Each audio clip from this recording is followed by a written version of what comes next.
As we reported, tens of thousands of people in Colorado were forced to evacuate quickly yesterday. Wind-fueled fires swept swiftly through suburban neighborhoods outside of Denver, causing significant property damage. As Stephanie Sy reports, residents there remain on edge as some areas are still too dangerous to access. Whole neighborhoods in Boulder County, Colorado this morning are in smoldering ruin. The winds eventually died down overnight, and today's snow is providing some relief, but dangers remain. I know residents want to get back to their homes as soon as possible to assess damage. In many of those neighborhoods that are currently blocked off, it's still too dangerous to return. We saw still active fire in many places this morning, and we saw down power lines. We saw a lot of risk that we're still trying to mitigate.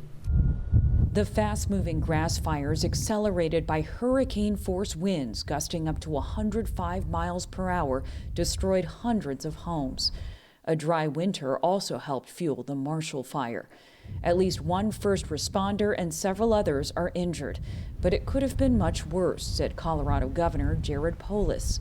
So far, it looks like the two major hospitals in the areas were spared. Looks like schools were spared. We might have our very own New Year's miracle on our hands if it holds up that there was no loss of life. Polis declared a state of emergency yesterday and said President Biden has approved an expedited disaster declaration. The towns of Louisville and Superior appear to have suffered the most. Located about 20 miles northwest of Denver, some 34,000 residents there were ordered to evacuate ahead of the fires.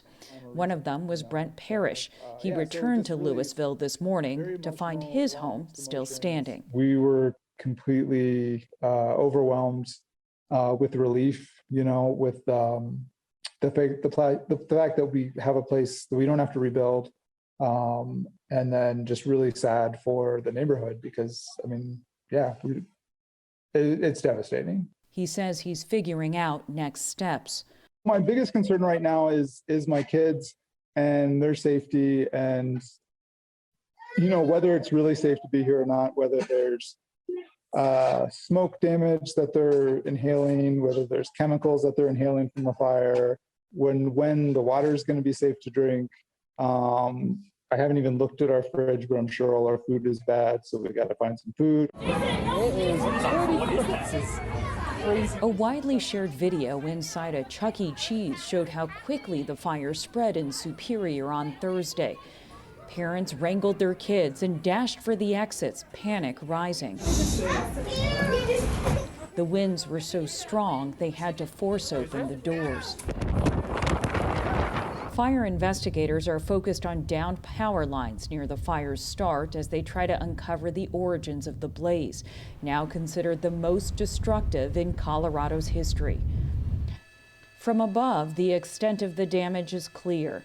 So many families will have to rebuild in the new year what was lost in the old. For the PBS NewsHour, I'm Stephanie Sy.